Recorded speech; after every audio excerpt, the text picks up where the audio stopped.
My name is Anthony Methvin, and I work here at the events team at Barnes & Noble Lincoln Triangle. I am very happy to see you all. I'm going to introduce Tony Fletcher. He joins us tonight to share his latest book, All Hopped Up and Ready to Go, Music from the Streets of New York, 1927 to 77, an incisive history of New York's seminal music scenes. All right, I want everyone to please put your hands together, give a warm welcome to Tony Fletcher.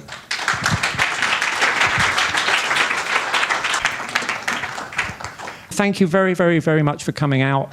I'm really happy to have this book out. I worked on it a long, long time, longer than I've worked on anything, and it's here now, and we're all very happy with it. I am going to give you a little bit of a background from the book. I'm going to read from one chapter that I think will set us up nicely to bring Arlene on and have a real nice one-on-one chat with Arlene Smith. I would like to say first and almost foremost that actually there's somebody in the room without whom this book would not have been certainly what it is. I do want to thank my editor, Amy Cherry, who really was instrumental in this book. I've never been edited quite so hard and so well, and I'm really serious. I've never had somebody send back so much material and make it so much better. And thank you, Amy, for that. The book, hopefully it's relatively self-explanatory if you have seen a copy. I mean, it's 50 years of the New York City music scene. It kind of goes neighborhood by neighborhood, genre by genre. I felt, having written biographies of individual artists and people, that I wanted to write something about a city that I'd lived in for almost 20 years. I live up in Woodstock now, but when I started this project, I was still here. City I'd lived in for 20 years, a city I loved, and I felt like we could tell the history of the music scene, so many different cultures through the streets of New York City, and vice versa. We could tell the history of New York City through the various music scenes that have been a part of this great city. And I really tried to make a case that a lot of different music genres just simply would not have happened if not for New York. And I've been asked a couple of times about if there's another comparable city, and to my mind, there isn't. I've traveled a lot. I grew up in London, and London has a kind of a specific sound. It doesn't have as many sounds, and New York City has just turned out, so many of these music scenes just had either their roots or came to fruition in New York City. So hopefully you'll all either get a copy or get a copy out of the library or borrow it from a friend or do whatever you need to do. I want to remember two things at the start. Number one is I have a whole bunch of postcards back in my bag there, and I'm happy that these postcards you can use as bookmarks. I tear mine up and use mine as bookmarks. And the other thing is, it is kind of hinted at in the introduction, I've been putting up playlists and maps to accompany each chapter, one a week at the moment. And it's kind of a nice way to get 30 seconds of the music before the copyright runs out. You get the 30-second clip. So you can, it's working out pretty well, and I'm actually enjoying it myself, putting these little MP3 playlists together, and you get a kind of a sense of what I've been writing about in the chapter. And also in each of these editions, there is a Google map that shows the concentration of either the clubs, or the record labels, or people's loft spaces in that particular part of town. And that's at my website. It is on the back of the book. It's ijamming.net. If you just go to the front of the website, you'll find your way there pretty easily. I'm going to read for a few minutes from a chapter called The Teenagers Sing Rock and Roll, and it will set us up for Arlene, and we can go forwards, we can go back in different ways from there. And here we go. I'm trusting I won't need to back up too much. So, The Teenagers Sing Rock and Roll. American radio in the post-war years was reminiscent of the frontier years in the Wild West. Having weathered the two strikes brought by the AFM, one over the playing of recorded music, the other over the increasing dominance of the disc jockeys themselves, the medium exploded as the FCC opened up the airwaves, leading to a nationwide increase from 930 AM stations in 1945 to 2,350 in 1952. The long-standing NBC and CBS networks, joined in 1943 by ABC, had a share in many affiliate stations across the country. But although they were credited with popularizing vocal groups like the Mills Brothers and the Ink Spots, they were not interested in catering to minorities or in fostering the new style of hep disc jockey. They left to the thousands of other stations, many of which learned that rhythm and blues appealed to people of all colors, not just in the bigger, more integrated cities like New York, but across the entire nation. This concentrated interest in new black music was due in part to the Korean War, which broke out in 1950, 2 years after President Harry Truman had finally ordered the desegregation of the armed services.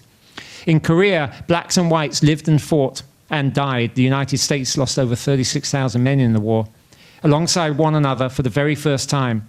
In doing so, they gained a greater understanding of one another's culture, and specifically one another's music. As the soldiers came home from war and shared that music, their younger siblings emerged as the first generation of teenagers. Created out of America's post-war wealth and prosperity, teenagers no longer followed a path that ran directly from childhood to adulthood. Rather, they were afforded the opportunity to pause and enjoy the years in between. And they exhibited their spending power and leisure time with an obsessive enthusiasm for music, especially the newly explosive sounds of rhythm and blues, readily available to them in short bursts thanks to the development of the 45 RPM 7-inch single, and in all-night sessions via the portable transistor radios that quickly became the rage. In the meantime, back in the world of broadcasting, the larger sponsors were gravitating to the new medium of television. As a result, note Bill Brewster and Frank Broughton in Last Night a DJ Saved My Life, radio advertising became much more local. There was a need for snappy talkers to sell up the virtues of chewing tobacco and patent chest tonic. Among the snappy talkers was Alan Freed, a 29-year-old classical music DJ on WJW in Cleveland, Ohio, at the point in 1951 that he embarked on a rhythm and blues show for the station at the suggestion of a willing sponsor, a local record store owner who saw the newly integrated R&B market opening up at his very counter. Freed seemed something of an unlikely candidate for the task, knowing little, if anything, about the music in question. But he certainly had the ego and drive for it. During his short time on air, he had managed to solicit a court-upheld one-year ban from broadcasting in the Akron area after quitting a popular station over his income to go straight up against his old show with a rival broadcaster. With somewhat admirable obstinacy, he spent the year that he was banned from radio playing the popular records of the day on late-night television instead. As well as exhibiting both greed and determination, Freed was a heavy drinker whose alcoholism would leave him open to outside manipulation. But he was also a contagious enthusiast who could easily carry audiences along in his wake, traits he exemplified on his WJW Rhythm and Blues show, for which he adopted his persona from an avant-garde record he used as his introduction music, the Moondog Symphony. Unleashed for the constraints of his earlier radio career, Freed as Moondog howled along to the latest R&B hits while banging on a telephone book and a cowbell, delivering rapid-fire endorsements for a local beer company and swigging from a bottle of liquor he kept by his side. He quickly became one of the new music's loudest on-air proponents and most intriguing broadcaster. Indeed, because of his apparent affinity with the music, if nothing else, he was a quick study, and his outsized on-air personality, his audience came to assume, initially at least, that Freed was young and black, as opposed to being relatively old and white. In fact, like radio itself, Freed was colorblind. His first profitable forays into concert promotion at Akron and Cleveland were notable in that they attracted an audience of mainly black youth to hear the likes of Fats Domino, Big Joe Turner, and Billy Ward and his Dominoes. But his listenership clearly crossed the color line, so much so that by 1953, WJW claimed it as the nation's #1 rhythm and blues show. That title, one might have thought, should have gone to a station in New York City, not only a hotbed of rhythm and blues activity, but by far the nation's biggest city, in which 10% of its nearly 8 million people, according to the 1950 census, were black. And yet, according to a Variety report in early 1953, barely a dozen Negro jocks, that's the Variety's phrasing of the time, were catering to the demand, and that was considered one of the largest concentrations in the country.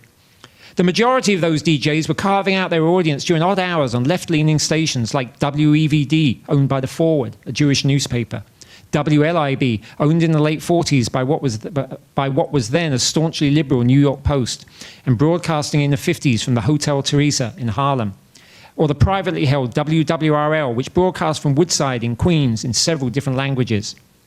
Like the Latin music disc jockeys who appeared on many of the same stations, the rhythm and blues announcers were encouraged to attract their own sponsors and split profits with the stations.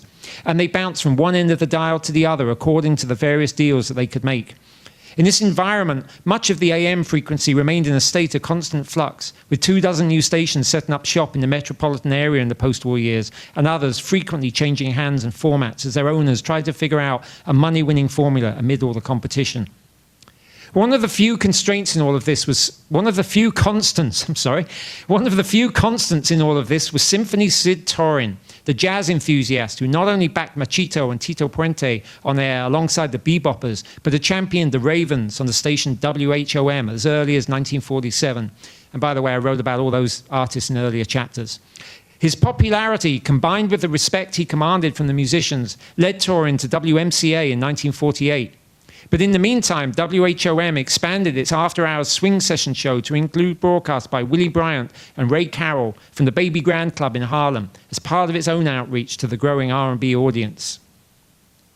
Come 1953, Bryant and Carroll's command of that audience was giving way to younger, more overtly outgoing and predominantly black disc jockeys, the most influential of whom was Tommy Dr. Jive Smalls, broadcasting late at night on WWRL. A major shift then occurred over the river in Newark, where the 5,000-watt WNJR changed hands in September 1953, and the new owner immediately converted it to all-Negro programming. Again, that's the quote of the day. Suddenly, WNJR's airwaves were filled 18 hours a day with shows hosted by Hal Jackson, Charlie Green, and Danny the Catman Styles, who had a theme song of his own, Jeep's Blues, that invited his listeners to wail along like so many alley cats. This made WNJR a perfect fit for Alan Freed and his growing army of moondoggers, and Freed mailed in transcripts of his show for WNJR to test the metropolitan waters. He was a hit, and if the local audience had any doubt about Freed's ambitions on their market, they were surely put to rest in May 1954, when Freed promoted the dance at the Newark Armory that included the Clovers, Muddy Waters, and New York's own Harptones. Some 11,000 people attended the two performances. Approximately 20% of them were white. At the same time that WNJR changed hands, so did WINS in Manhattan, which with 50,000 watts of power and a perfect placement in the middle of the dial at 10:10 a.m. could blow most rivals out of New York Harbor, if only it could find a format with which to entice them to listen. And it wasn't, by the way, traffic and weather.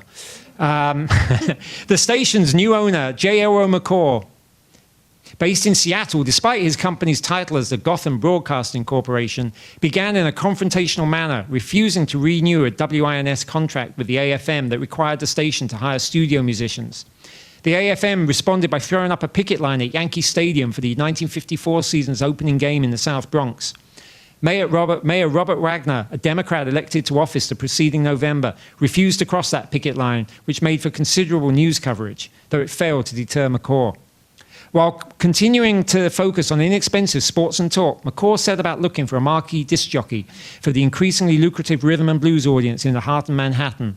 All in all, it was no accident that while the R&B genre had been building in New York, primarily through minority disc jockeys on left-leaning stations, it would come to prominence via a white disc jockey on a white-owned, hard-nosed corporate station in the heart of Manhattan, managed from 3,000 miles away.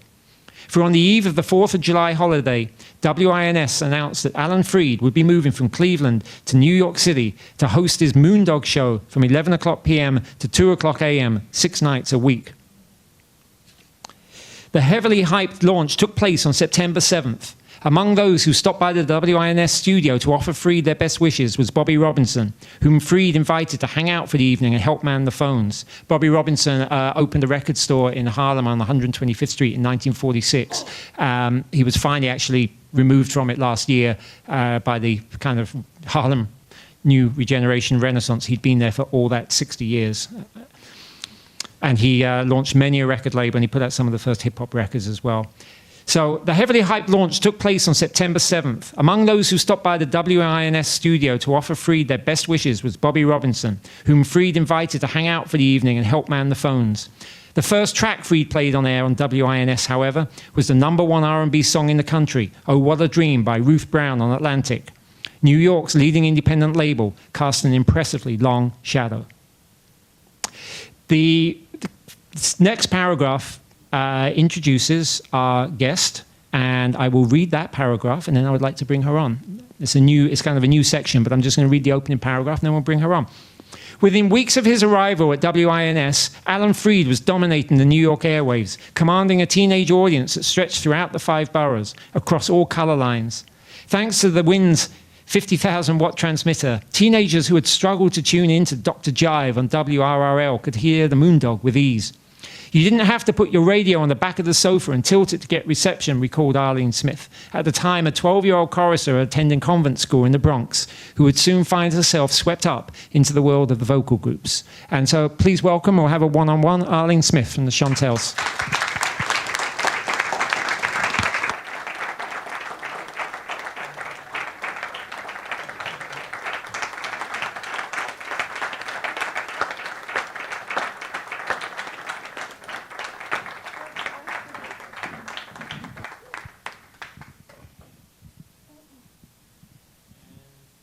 Do we need to do anything? Both mics are on? Here we go. Thank you. All right. Yeah, I like my own mic. Yes. I've actually... Mine off for a minute. There we go. I've actually never done this kind of one-on-one thing. I did a panel on Saturday, but we were lined up at a table. It was more like doing a music conference. This is actually... this is fun. So, I just left off where you were 12 years old and listening to the radio in the Bronx. Under the Pillow? No. That's Symphony Sid. It was around this time of the year. No, I'm sorry, around December-ish, beginning of December. And my mother got my brother and myself together to help clean up. And we were dusting and moving furniture and polishing things. And we took the radio from the kitchen, brought it into the living room, put it on the floor. And we usually dialed the middle of the dial, which was about 1010, 1020. And then all of a sudden, it went down to 1600. And for some reason, the radio was we lived in a tenement building with a steam pipe. So we put the radio near the steam pipe, and we got a better reception. That was for 1600? 1600, That was that yeah. where Dr. Jive was on? Yeah, that was in Jersey somewhere. So we heard this song by the Drifters, White Christmas. And my mother stopped, and I stopped, and my brother, as silly as he was, he stopped. We were listening, you know. And then I think, I don't remember the other songs that played along with the Drifters song, but it was amazing. It was amazing music, and we had certainly never heard it. We listened to mainstream radio most of the time. And I had friends who had R&B records. You know, we would go to my friend Francine's house after Mass on Sunday, and her parents would let her have company, and we danced to her parents' records, which included the Harp Tones and Steam Heat, Peggy Lee. It's an odd combination, but Harp Tones, that's when I first heard the Harp Tones. And I had never heard harmony like that. I never heard a voice like that. Because I came up with Joni James and Johnny Ray and a lot of other artists. So when I heard these people sing, I just said, oh my goodness. And the day that I heard Etta James's At Last, when I got the record, I played it over and over and over and over again. Because I just couldn't, you know, the music was just so warm and so inviting that I had to continue to play it. What's interesting about this is that it's the impact of the radio. Because in other chapters of the book, it's not always about the radio. People might be going out to clubs. They might be forming a scene based around a local club, or they might be folk musicians kind of, you know, having their own hootenannies. But this seems to be, that was why I read the introduction, that there's a whole generation, and you mentioned the Harp Tones, and Raul Sita is still performing, and I spoke to him. I was considering trying to get him to be here, and he's playing in somewhere in Pennsylvania tomorrow night, and he says he never does anything the night before a show. I guess in your 80s you probably shouldn't, but the guy is still performing with the Harp Tones, and man, hats off to that. That's just wonderful. He's a wonderful person. They all are.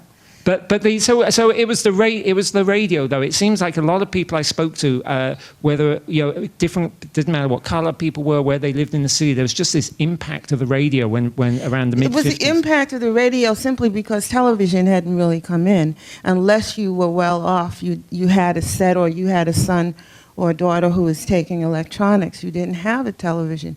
So everything was based around the radio. The radios were just enclosed in furniture. You know, it was like it took its place in your living room, And on Saturdays, you'd sit around and you'd listen to all of the programs. During the week, there were programs comparable to today's soap operas on television, and you didn't want to miss anything.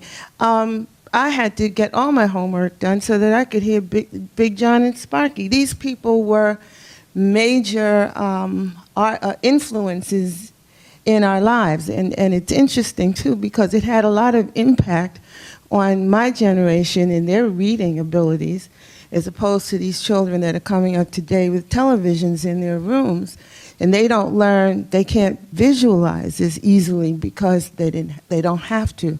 They're being presented constantly with visual. Yeah. Whereas my imagination was clicking, and now it works to my disadvantage sometimes because I visualize the outcomes of things before I even get to experience them. So it can be a little counterproductive. But having an imagination is always wonderful. You're never alone. Right. So when you first heard Alan Freed, I mean, I've got that quote from you in the book. The thing I got when I was talking to you for the book was this sense that 1010, we were just saying this radio station, it's so funny what it is now. It's like the New York Post owning WLIB. It's like, huh? But this station had so much power, 50,000 watts of power, that when Alan Freed came to town, it must have, did it really, suddenly, all of a sudden, it's like you can hear this one. You don't have to tilt it by the radiator or something. It was not only that. When the experience, it was like a traveler, and you discover something very fabulous at the other end. What Alan Freed brought to radio was excitement.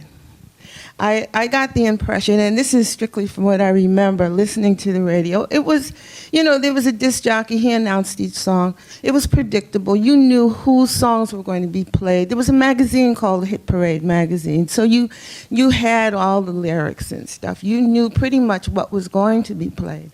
And it was kind of peaceful and humdrum. So here comes Alan Freed with the Moondog business and this loud music and the exciting opening.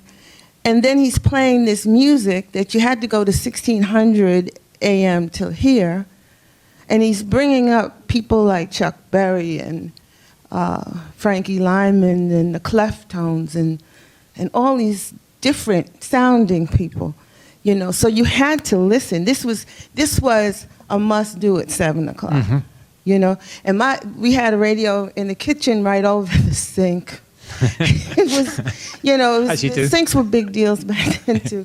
And it was a ledge, and so my mother never had to argue with me to do dishes because that was fine. I turned the radio on and listened to, and then he would have little anecdotes about the artist, and it was better than television. Because the music took you places. You didn't have videos. Videos kill it, I think, for people. You listened to an artist and you heard their sound, and you kind of visualized what they look like, who they might be, what they do. And you just wondered how they would look performing. And sometimes, if one walked slowly past my kitchen door, you would see me singing with a mic, which was a spoon or fork. Well, I want to read something from here that's going to lead into probably how you came about to be making music, because I write about over the next few pages from where I read about the first records come out. There's stuff about the business of Alan Freed and Morris Levy and George Goldner and some of the stuff that went on there. But I've got to talk about really what it was like to be in those groups. And there's a guy called Gene Tompkins, who's a really lovely guy who's down in Atlanta now, who's a really good historian who talked about how wonderful the scene was, and Bobby J, who ended up as a CBS radio DJ, was also part of that scene. But this quote I want to give, and then just it'll make sense why I'm going to do this if I read a couple of paragraphs. Benjamin Nelson, who as Benny King would enjoy a level of success unique among his contemporaries, was one of the thousands who sang with his friends on the sidewalks on a nightly basis. Our territory was around 119th Street, he recalled. There were a lot of groups within those blocks, and we used to challenge guys somewhere up on 134th Street and Lenox Avenue. We would get a group up there and challenge them with our sound. It was a friendly rivalry. We didn't have knives or guns or chains in our hands. We just went to challenge groups vocally. We'd go down that area, maybe run into one or two of the guys and talk to them, let them know who we are and where we're from, and we'd say, we hear you're good. Before you know it, they've all got together and they're harmonizing. The battles were driven by pride in vocal performance. You could tell how good your harmony is against someone else, said King. You could tell how good your lead vocal is against somebody else. You would know. You could tell the way someone had interpreted the song they had heard on the radio, whether it was the Platters or whoever, whether that singer had taken ownership of that song and sung the hell out of it.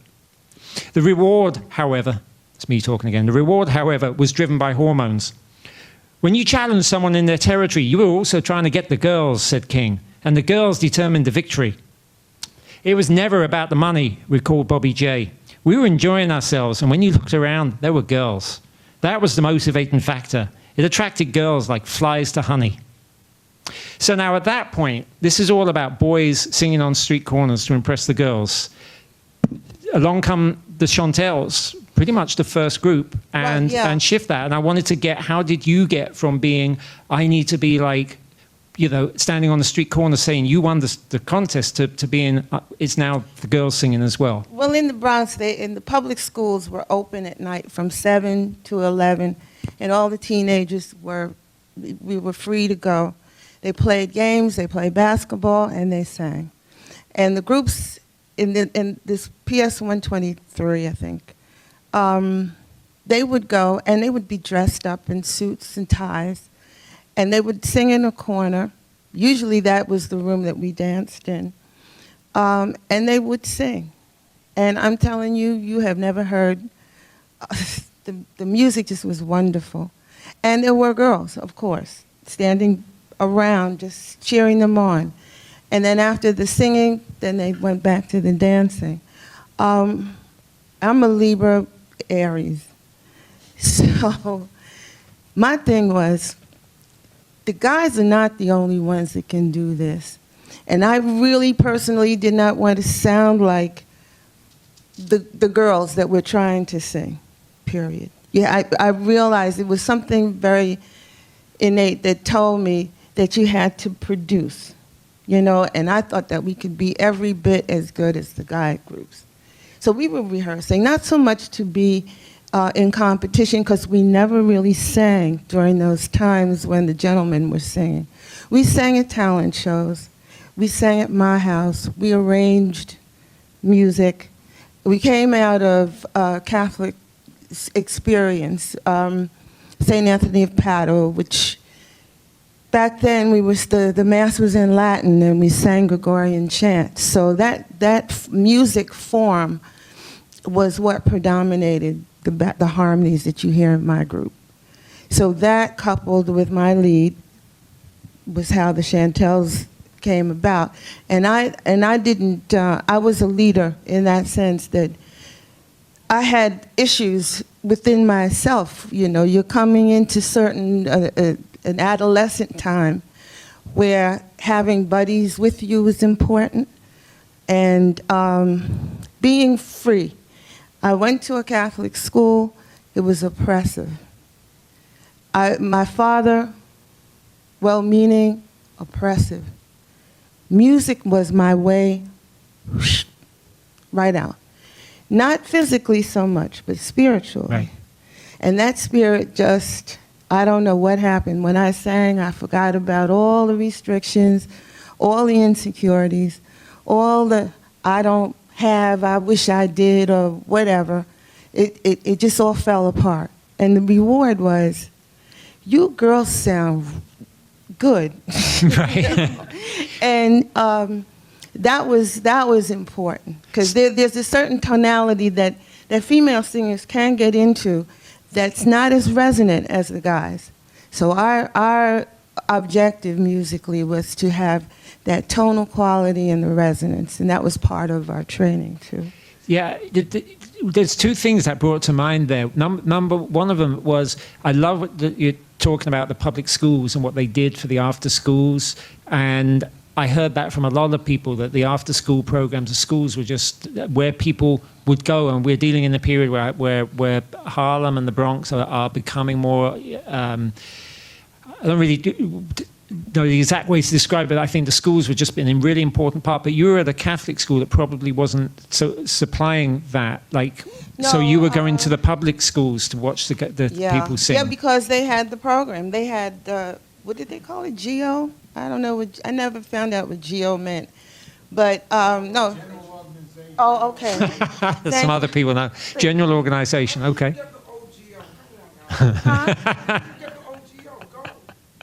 But I wasn't a public school student, so GO didn't mean anything to me.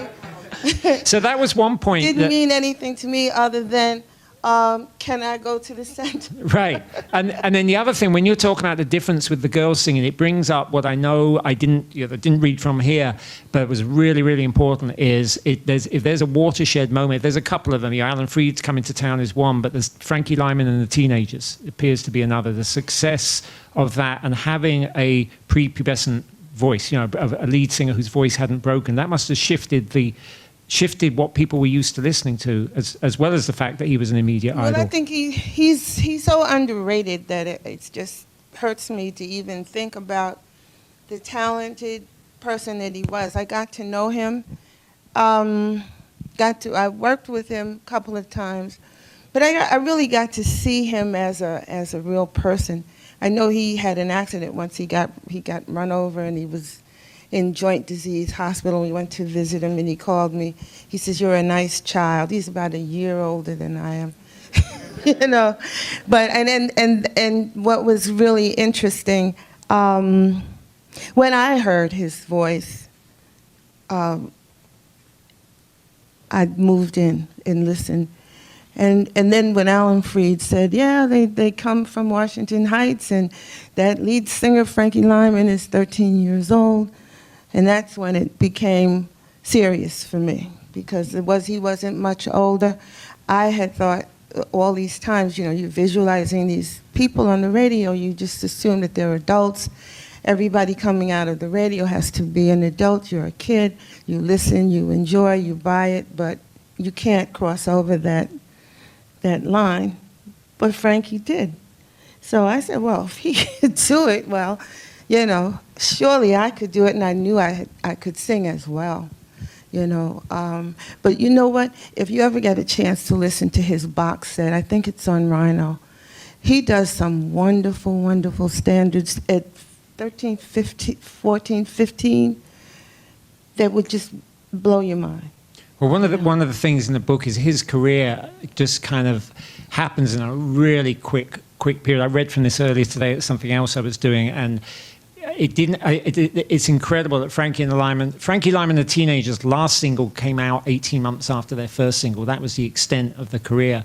And by that point, Roulette, which is Maurice Levy, they'd taken him solo, got him playing with an orchestra, and that kind of left the Teenagers pretty much, useless. So they went off back with George Goldner's label, and the whole thing dried up all too quick after that. I mean, it was definitely a case of greed and rushing too fast. So that's how it seemed. But I was wondering whether the fact that, because there's a quote from you here, but you basically kind of just said the same thing. And a guy called Marv Goldberg, who grew up in the Bronx, he was 11 in 1956. And he says, and he's a great historian, he runs websites that have just like the history of every single vocal group that there is. He says, Frankie Lyman unfortunately unleashed upon an unsuspecting world some of the most horrendous kids' sound music ever. Everyone wanted to sound like him, and almost none of them could. And what I was raising to me was the idea that if people were getting used to the idea of a soprano, they were ready to hear, up until now, all the vocal groups would be male groups. So is there any truth to that? If my thinking is that the people who listen to Frankie Lyman are not sure if it's a boy or a girl, and in a way it doesn't matter. They're used to the higher register, so now they're ready for the girl groups? No, I really think that his voice within itself, if you look at the harp tones, Willie Winfield had a very soft, mellow tone. He wasn't, I guess you could consider him a baritone. But Frankie had a youthful sound. I think that was what was different. And as far as I'm concerned, most of the female singers, be it adults or teenagers, they were singing sort of mid-range, sort of, what is it, A flat, B flat maybe? No, I was in B flat, but I did it up the octave. So that's what made me a little bit different, you know. Okay. And then there came Carla Thomas singing up high, and I was like so upset when I heard her record. Gee whiz, because it was before I had it by myself. I was up there, you call it screeching if you want, but it was different. And that kind of taught me that whatever's successful in the music business is that is different. You Right. know, and Phil Spector is an example of that. Because his arrangements, I mean, you could close your eyes and sing about 9 songs to that set. It was a beautiful orchestration, but it was so the same. Once they started using strings in R&B songs, everybody used strings and everybody used them the same way, you know. So, and I knew I had recorded He Knows I Love Him Too Much with Phil. I knew it wasn't going to do anything because it wasn't different. My voice might have been unique, but it was couched in all this other stuff that everybody has heard, even to the background vocals, that they were the same on Ray Charles's songs, they were in everybody's backups, you know. So it'd be interesting to find out who those ladies were. Right. You know, because Well, they pushed along a lot of material. You know, one of the constant themes in the book, this is kind of a wider thing, but every new music that comes along sounds kind of bad, odd, revolutionary. I mean, every single new music that comes along, whether it's bebop, punk, disco, hip hop, the first records that come out, people are like, what is this? Because it sounds different. And it's hard to remember now. I'm jumping like way ahead, and I don't have the people here to get into the conversation with it. But you know, the first time the Ramones came out, people didn't know what the hell to make of that. And now you listen to it, and it's almost like, you know, classic rock. And that's the constant story of, in a way, of this book, of the different musics. And I think, you know, early Chantels records kind of sounded very unique that way. But can you tell, there is I'm sure you told it many a time, but the whole story about the Chantels getting in touch with Richard Barrett and getting onto George Golden's label, because it's a classic story of just New York kids persisting. Right? It wasn't kids, it was me. Okay. So you were young, right? Let's get that really clear. Okay. I was driven. This was something that I wanted to do. And when I say that, I have to just give myself props, because when you're a little kid, you know what you want to do in life. Your parents may have other ideas. My thought was I always wanted to be a singer, period. It might not have been socially acceptable back then, but that was what it was. So, you know, with that thought in mind, that becomes your major thrust. Right. Yeah, I lost my point. Well, the question is, how did you hook up with Richard Barrett and George Goldner? When Alan Freed gave us the information that that Frankie Lyman lived in New York, 161st Street, he became accessible. And I thought, wow, we need to meet him and find out how he got to record a record. Because back then, everybody wanted to cut a record, get inside of that little box and you know, have something out. So we got dressed up and went around to 161st Street to see if we could see this Frankie Lyman. And we ran into his aunt, we met his mother, we met his cousin Flossie, we met everybody but Frankie, because he was on the road, I suppose. So we settled for, it came out, Alan Freed once again, and mentioned that Richard Barrett of the Valentines managed Frankie and got him his record deal. So, okay, well, let's find this Richard. That's easy, because they were appearing at the Apollo, and this was the Lower East State on 49th Street and Broadway at the time. We got dressed. I don't even think we went to see the show. We went backstage and waited for the Valentines to come out. And of course, there were a bunch of people waiting for them. David Clowney came out first, and David, we want you to hear our group. We want you to hear us. We were the Crystals then. And he was so busy ducking the females that he said, no, I'm not the one you want to see. you want to see Richard. He'll be out in a few minutes. So we waited a little longer, and here comes Richard. So we surrounded Richard. We have a group. We want you to hear what we sound like and blah, blah, blah. So we wound up singing the plea a cappella for him. And he just stood there with his mouth open. And he took my information. And eventually he got over to my house. And he talked to my mother. And he said he thought we had something. And maybe in a couple of weeks, we wound up going to George Goldner's office. And we sang the plea for George Goldner. And George Goldner had a contract right in his drawer and pulled it out. And we said, no, we can't.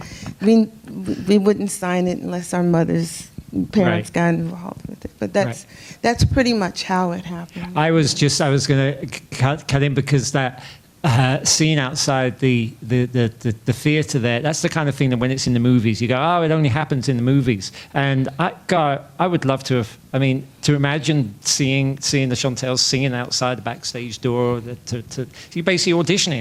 You're like, hey, listen to right on sing. the spot. Mm-hmm. Right on the spot, and it works. And so George Goldner, there's a lot of pages in this book. George Goldner appears in as many chapters as anybody probably in this book. It would take me a long time to describe everything that he was involved in, but it includes the mambo, very instrumental in the mambo, and he was still there in the mid-'60s with Lieber and Stoller at the label Redbird with the Shangri-Las. And among he put out Frankie Lyman and the Teenagers. He got involved way too many times with Morris Levy. That's a whole other story that we go into in the book. But he had a pretty amazing set of ears, right? Do you think so? He was involved with a lot of hit records, and he was involved with you. I don't know how he did it, because when you looked at him, I can still see him. He had a big forehead, hair back here, a widow's peak, combed straight, thin lips. That when he smiled, it was kind of strange to watch. But because, it was strange, because the smile would just kind of creep up. And he had this movement. They used to tease him, because when it was a groove, he didn't even know, he didn't say anything about groove. But when the music really got into something, he made this like snake-like movement. Right. So if you looked at him out of the corner of your eye, you could tell that it was going fine. If he wasn't doing that, you knew you were going to do a couple more takes. There's a great story. It's like 10 years later, I guess, that he's at Redbird Records, and that's Lieber and Stoller's label, but it's Jeff Barry and Ellie Greenwich doing most of the production and the songwriting. And he was basically the A&R man there. And he would come in and listen to a playback, and they said, Jeff Barry said he'd get really, really intense, and he'd be like, it's a smash, and he'd pick up a chair and smash it, and eventually it got to this kind of comic thing that they would like put out like a cheap chair so that he could just break a cheap chair. It was just part of the joke. And I was amazed that the Shangri-Las told a story about buying him a Christmas present, a TV with his name on it, and I was thinking, isn't that meant to be the other way around? The record company buys the artist a present. But he was a unique person, and in terms of making those first records, The Plea, and especially Maybe, you're central to that because it's your voice. Central to most of them. Yeah. They weren't giving credit out. Richard Barrett deserves the credit as being one of the best producers around. Now, he managed to get a hit on Maybe with no piano skills at all. And his piano playing predominated our record. I always sang in B flat because he only knew how to play the black keys. Really? And he was one of these people that most men emulated. I had a few piano players who tried to be him. He just had if he came into this room now, and just everybody would say, oh, who's that? He just had that kind of persona. He had nice taste in music. He was very clear on what he wanted or what the sound should be.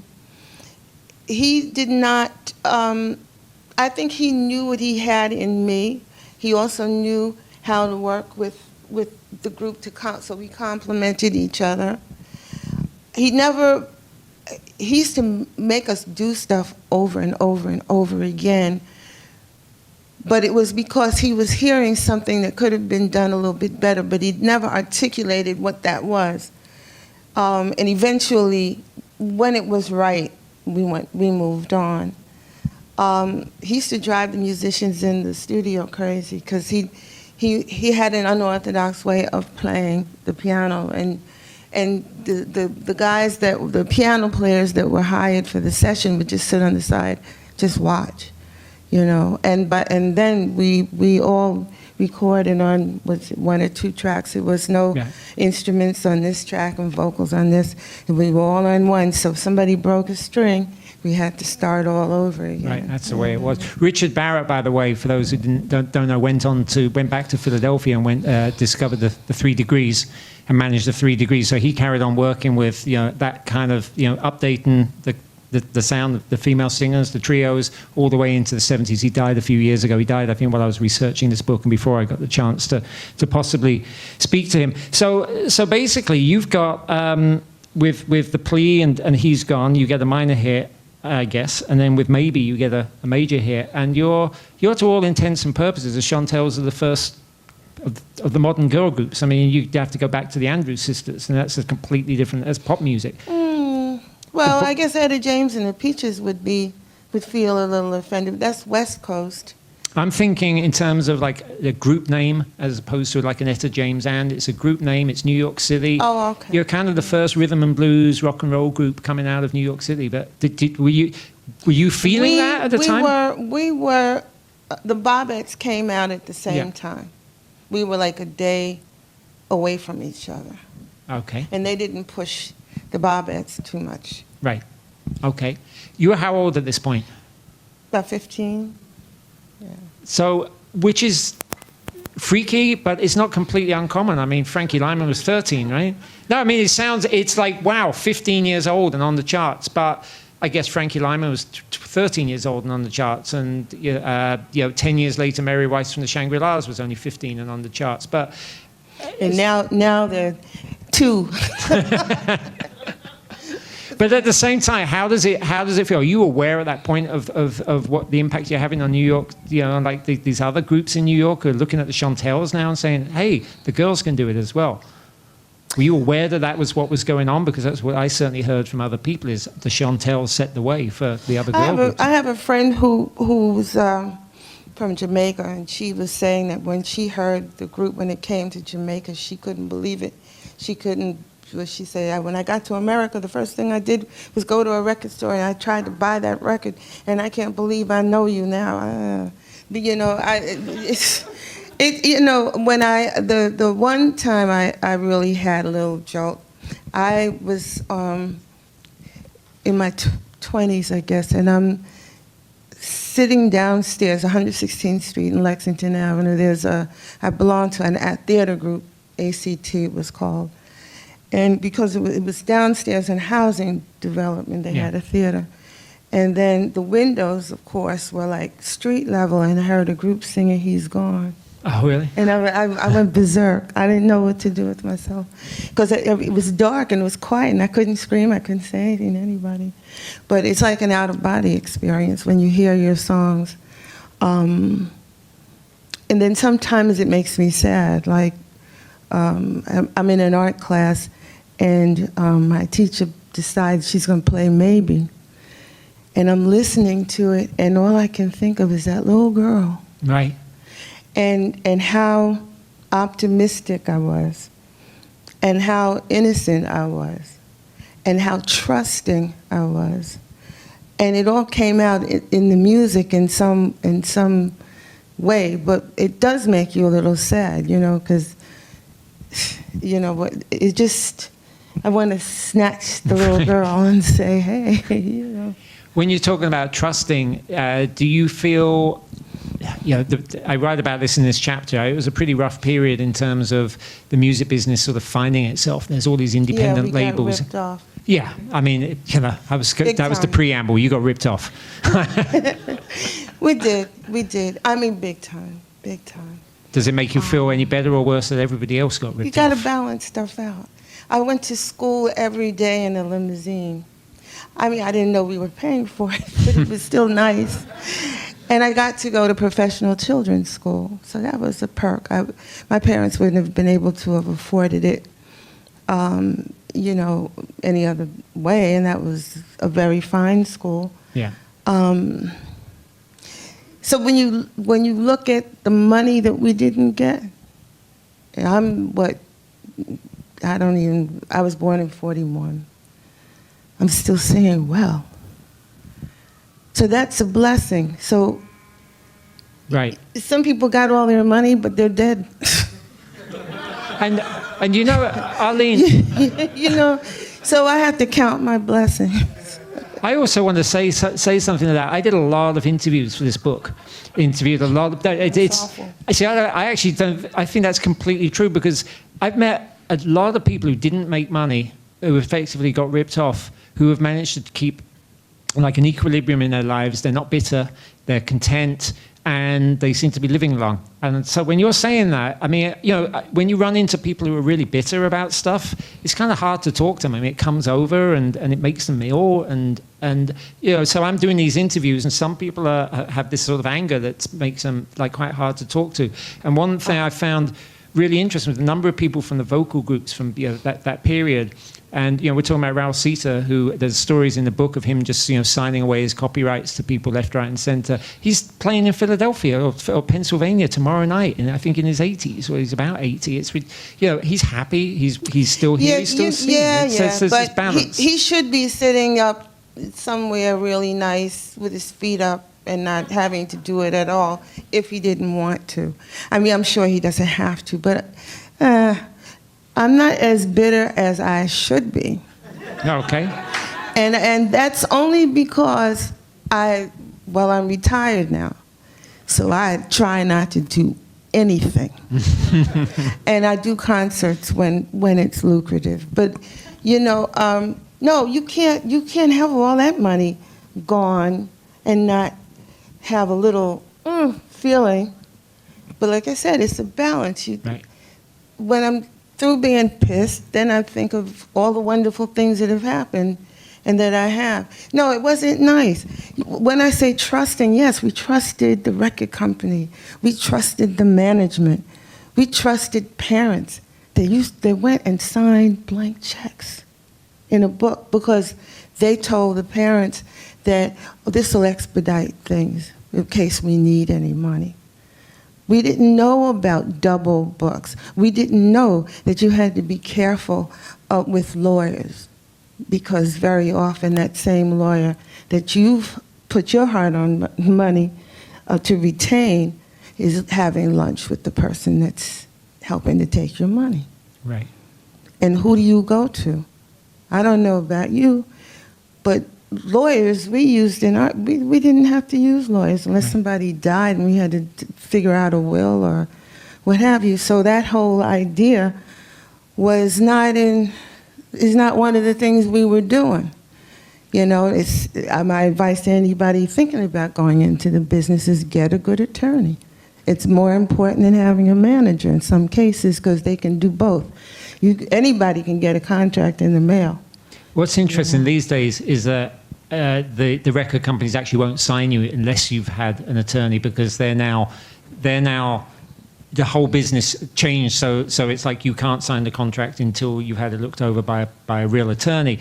But what I was hearing, Jerry Wexler from Atlantic gave me this quote about some other groups, High Weiss and some of these other record labels where they would literally just, and actually some of the musicians did, I think Gene Tompkins, who I mentioned earlier, that you'd be in the studio and they'd have all these groups lined up so the record company would do sessions through the night and the groups would come in and if they liked the sound of one record, they'd whip the contract out and if the group was kind of like, so they'd also say, we take half the songwriting, that's standard, and if the group said, I think I want to speak to my mum about this, they'd say, next group.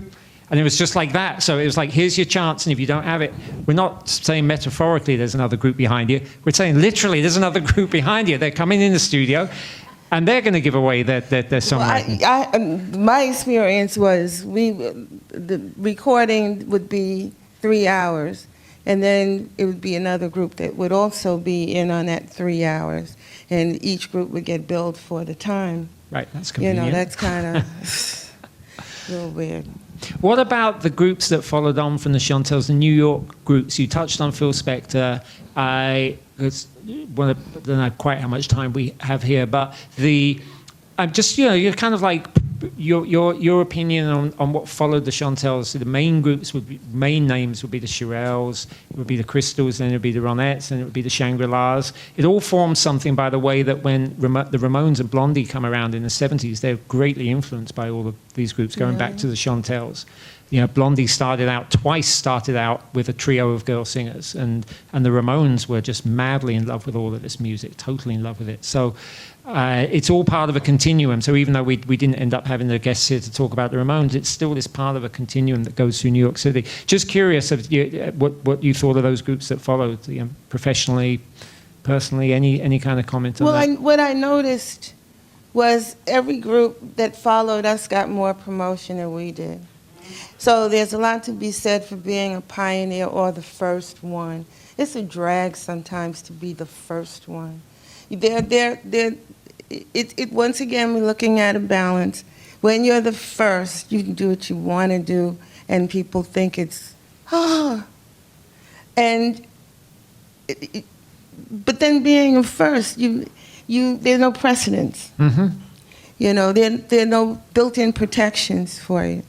As it goes along and becomes more sophisticated, well, now everything's computerized, so no, we can't have those double sets of books as easily as we could when we were just writing it down and putting it in a desk. Then the Shirelles came, and look at that.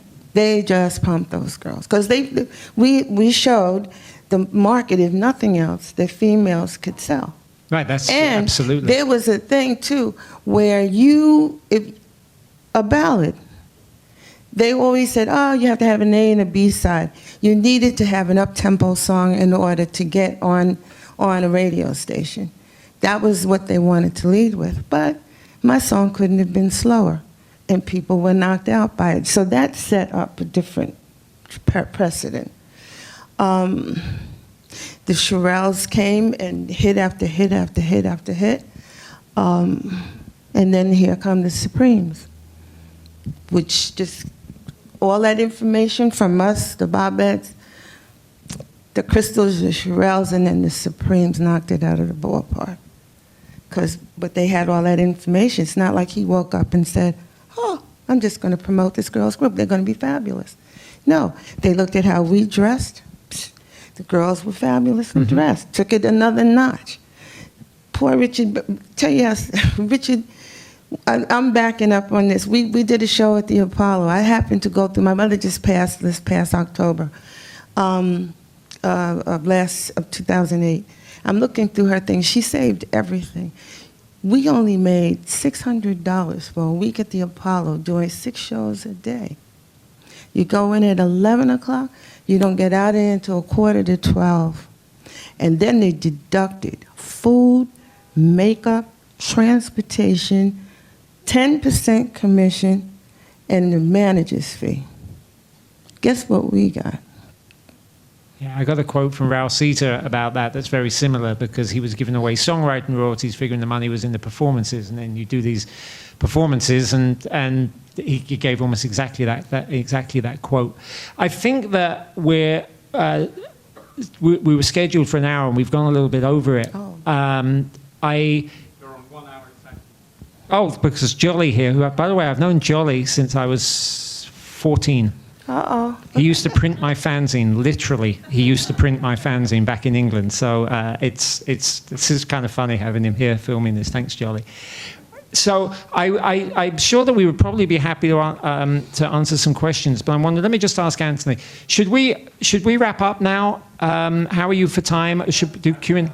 So let's do some Q&A, and then I guess you've got the books there, and we can sign books, and that's great. So put up your hand and ask either. Go ahead. I want to challenge both of you. We mentioned some of the musicians that were probably at the top didn't end up with the millions that they should have. Maybe Little Richard would be one. Could you name three that you felt in your interviews so far? They quite content, quite balanced. They didn't have the millions they should have had off him for us, because it's same in public service where a lot of people could have made a lot of money, but they didn't, but they're cool. Mm-hmm. I understand Lloyd Price is doing very nice. Which one? Lloyd Price. Lloyd Price. Mm-hmm. You're asking for three. You're asking. one. This is like You have two. three people who sort of did all right. Didn't like make the millions, but ended up. Then cancel him because he's. But ended up. Industries, and it's a special area, and they probably really did better. I mean, they had a lifestyle, you know.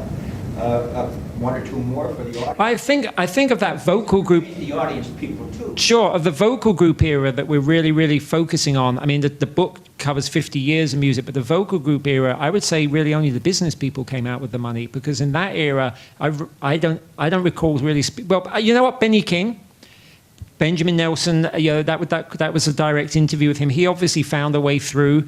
His story is an interesting one because he never actually. The opposite in a way of Arlene. He never went after it. It kind of came to him, and the Drifters kept firing. You know, he ended up in a group that ended up becoming the Drifters after they were fired from the Apollo, and literally his group stepped in and became the Drifters like overnight. They just sold the contract, and one group got fired, and this other group became the Drifters. He ended up doing all right, and he's a very nice guy. So that's two. I'm thinking that the business people would have made their money. Some of the people that I spoke to, were not so wealthy that I don't know. I'm thinking of those vocal groups. If it's not connected to kind of the Drifters, I don't know. There's not too many people around that didn't seem to say they had the songwriting taken right out of their hands. From the 50s. Yeah, from that period that we're talking about. Got hit hard. Yeah. So the answer to the question is most all of them. I'm struggling. On the business side, there would be people who made the money, but among sorry? I say that's well answered. Yeah, among the singers, some. People out here that work and do very, very well, but they didn't get the millions. They went a different road. I can name one global figure, James Kennedy, Dr. James Kennedy, but he was in the religious sector. He could have been a multi-billionaire along with a flashy minister, but he chose to have just a regular life. And I knew him for 15 years, so I could speak. I couldn't think of a more content, happy individual. I think the interesting thing there, though, is that within the music world, there is all this money to be made from the songwriting. So somebody's going to make it. If the song, if the person who wrote the song doesn't make it, or if Morris Levy decides to stick his name on a record, it's different because somebody is making the money. So it's not saying I'm going to go in and do it, live a life of charity. It's like somebody else is going to make that money if you don't. I think that's where it gets into the issue. But thanks. That's a question. So, because somebody's got to make the money. Now that it's all on the table, that everybody got shystered all throughout the 1950s, does Morris Levy still make his 10 cents off of every time a Chantels song gets played? Well, Morris Levy still has his credit on Why Do Fools Fall in Love?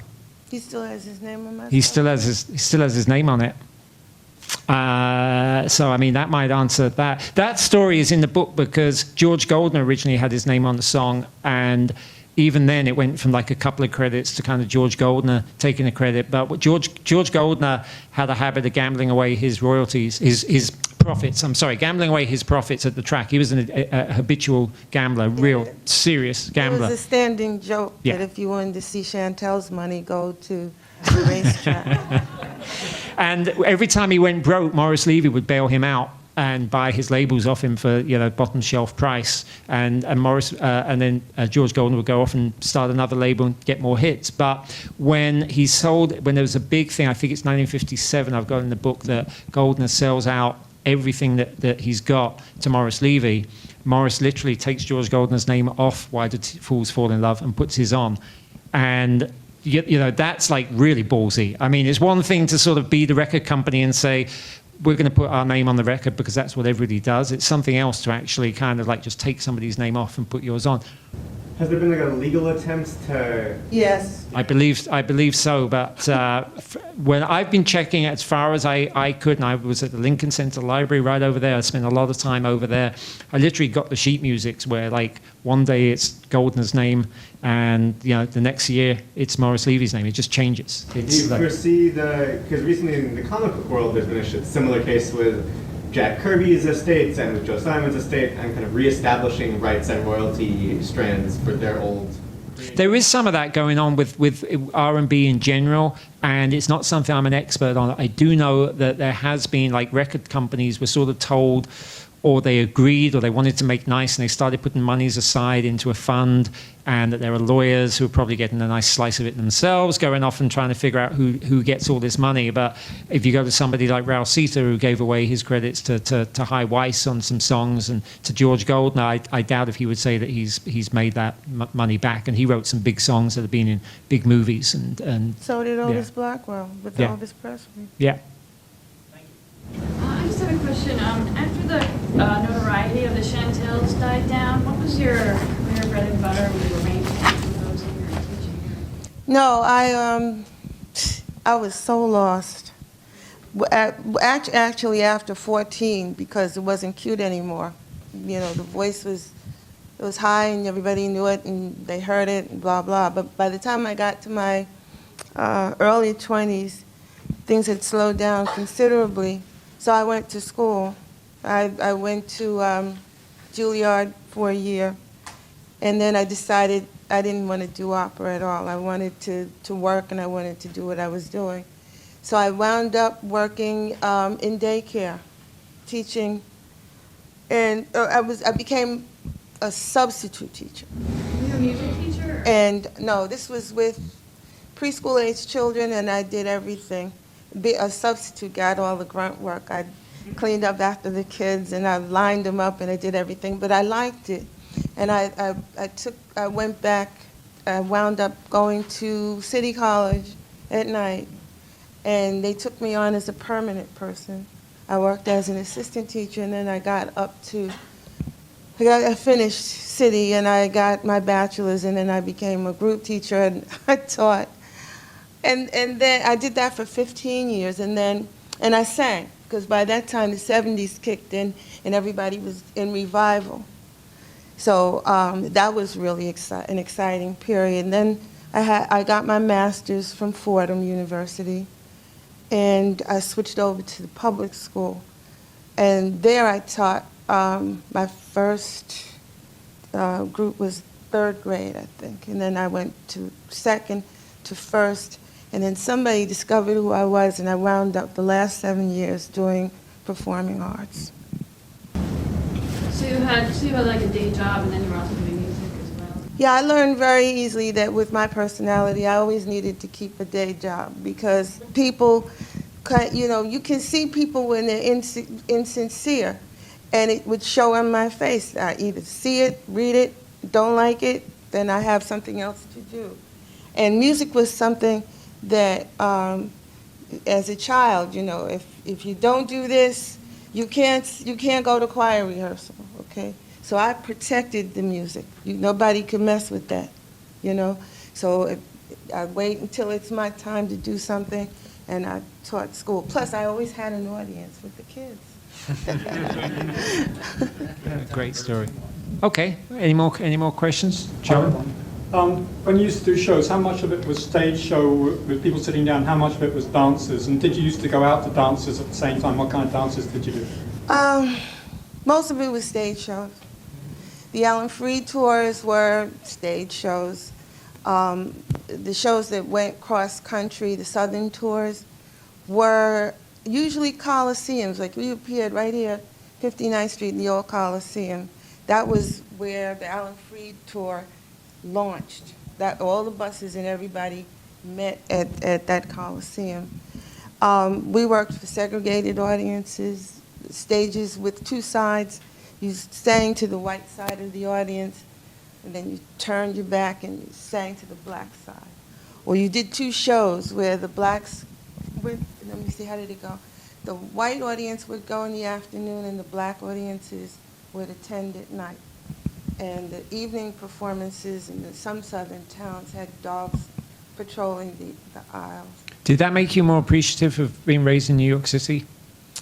Yeah, because we went blind. We didn't know. We didn't know what to expect. We didn't know what to expect. We hit a town we wanted to shop. In the southern states, in particular, Tulsa, we went into the thing we thought we were going to shop. We had all this money. We didn't know what to do with it. What was it, $20? And we were going to shop. And they told us we had to go to the basement. And I remember when the girls said, we don't want the basement. What do we want in the basement? But that's the only place that they would allow us to shop. We heard that if you wanted to go, what we used to do, we were so Catholic. As soon as we go to a town, we would look in the phone book. We get in the hotel and we find this. It's usually a very dingy old hotel. And we find a little ratty phone book and look for the nearest Catholic church. There was some, but mostly, to answer his question, most of the shows were stage shows. The shows that had dances included were dangerous shows. They were usually in the southern states, all the way in some back place, some little, I guess they call them juke joints, right, depending on where you are. You had to drive through, no lights, no everything dark, and you get into this place where everybody's packed together and the lights are dark, and you have to fight you. I slapped a guy. I did, because he grabbed me and I turned around. I didn't slap him, I actually punched him. And I met him again at a show in New York. He said, that was the guy that you, because he's wearing that badge of pride. I turned around and popped him. So I didn't like the dances because I took my singing very seriously. I wanted everybody to pay attention. But then I grew to like dances because that would mean that I'd have to extend my endings. I could sing the riffs, and then I was really young and my voice was really high. So, you show off. You do all the little curly cues and ins and outs just to see the couples dance Right. as long as they can. Great. Yeah, somebody in the back had a question. One more question. Anybody want to put in the final question? Otherwise, Yes, one here. Okay. Would you compare yourself and your group musically to the groups that succeeded you? Because to my ears, the Chantels were always so much more musically sophisticated and, to put it bluntly, better than than the ones that succeeded you. And that includes the Supremes and all the rest of them. Well, And where did that come from? I like you. Very nice. But you have to be careful of that word better because music is subjective.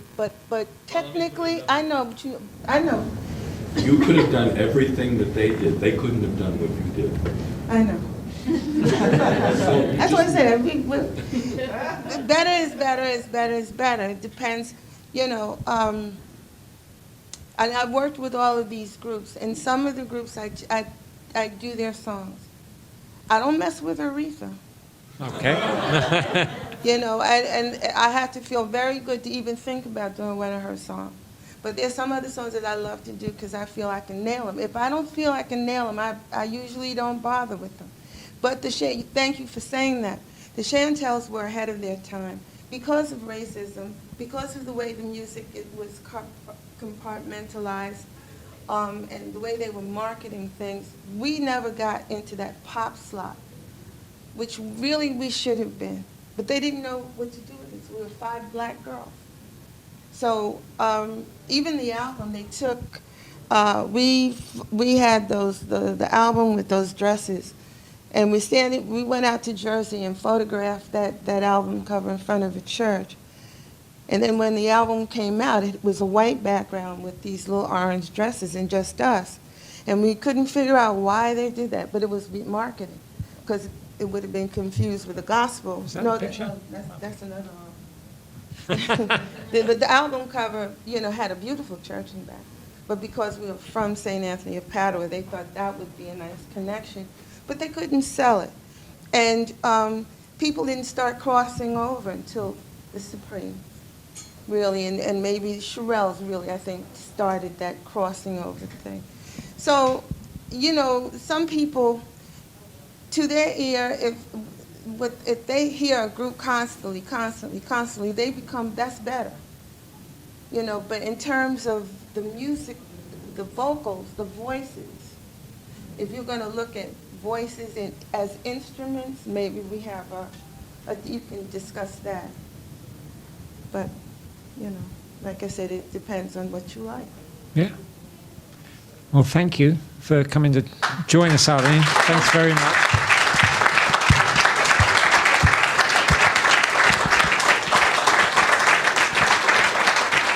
And you know, I was realizing while we were having that really, really nice conversation, I was actually realizing, like, blessings in disguise, that it's great to just have a one-on-one conversation. And it would have been a lot of fun to have had a bunch of people here talking about all the different aspects of the music scene, but it would have been crazy and fun. And this is like really, really, really enjoyable to be actually able to take an hour and just talk. And I've really enjoyed that. So thanks all around. And I guess they got the books, and you know, there's a lot more in the book about all the stuff we've been talking about, a hell of a lot more. So thanks, everybody. Thanks for coming out.